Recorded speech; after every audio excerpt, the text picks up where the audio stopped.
శ్రీమాత్రే నమః. ఆగస్టు 18 నుంచి ఈ రాశుల వారికి అన్ని శుభాలే. కొత్త శక్తి మిమ్మల్ని ముందుకు నడిపిస్తుంది. జ్యోతిష శాస్త్రంలో అంగారకుడికి అధిక ప్రాధాన్యత ఉంటుంది.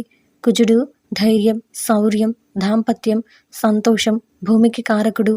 జాతకంలో కుజుడు శుభప్రదంగా ఉంటే ఆ వ్యక్తి బలవంతుడు, నిర్భయుడు, ధనవంతుడు అవుతాడని జ్యోతిష్యులు నమ్ముతారు.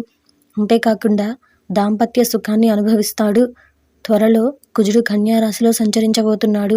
అంగారకుడి సంచారం పెద్ద మార్పును తెస్తుంది. అంగారకుడి సంచారం కొంతమందికి అనుకూలంగాను, కొందరికి ప్రతికూలంగాను ఉంటుంది. 4 రాశుల వారికి అంగారక సంచారం చాలా శుభప్రదంగా ఉంది. ఆ రాశులను గురించి ఈరోజు ఈ వీడియోలో చూసి వివరంగా తెలుసుకుందాం. అంతకంటే ముందు ఈ వీడియో కనుక మీకు నచ్చినట్లయితే లైక్ చేయండి, షేర్ చేయండి. అలాగే మరెన్నో ఇలాంటి ఆధ్యాత్మిక విషయాల కోసం మన ఛానల్ని సబ్స్క్రైబ్ చేసుకోండి. ఇంకా విషయంలోకి వెళ్తే అందులో మొదటిది కర్కాటక రాశి. ఈ రాశి వారికి సంబంధించి ఏ విషయాలనైనా సరే నిర్భయంగా ఎదుర్కొని విజయం సాధిస్తారు. కెరియర్లో మంచి పురోగభివృద్ధి ఉంటుంది.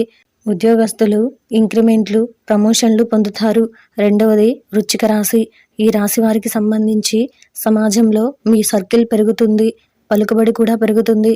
ప్రత్యర్థులను ఓడిస్తారు. దీర్ఘకాలిక వ్యాధి నుంచి ఉపశమనం పొందుతారు. మూడవది ధనుసు రాశి. ఈ రాశి వారికి సంబంధించి ఈ సమయం మీ వృత్తి జీవితంలో తీవ్రమైన మార్పులను తెస్తుంది. విదేశాల్లో ఉద్యోగం చేయాలనే కల నెరవేరుతుంది. అలాంటి అవకాశం ఉంటుంది. ఇది కెరియర్లో పెద్ద మైలురాయిగా నిరూపించబడుతుంది. మీరు ఆత్మవిశ్వాసంతో, శక్తితో నిండి అనుకున్న పనులలో ముందుకు సాగండి. విజయం చేకూరుతుంది. కార్యాలయంలో ప్రశంసలున్నాయి. నాలుగవది మకర రాశి. ఈ రాశి వారికి సంబంధించి ఈ సమయం మీకు చాలా కీలకంగా మారుతుంది. మీరు మీ మాటలపై సంయమనం పాటిస్తే పెద్ద లాభాన్ని పొందుతారు. కెరియర్లో మంచి పురోగభివృద్ధి అవకాశాలు కనిపిస్తున్నాయి.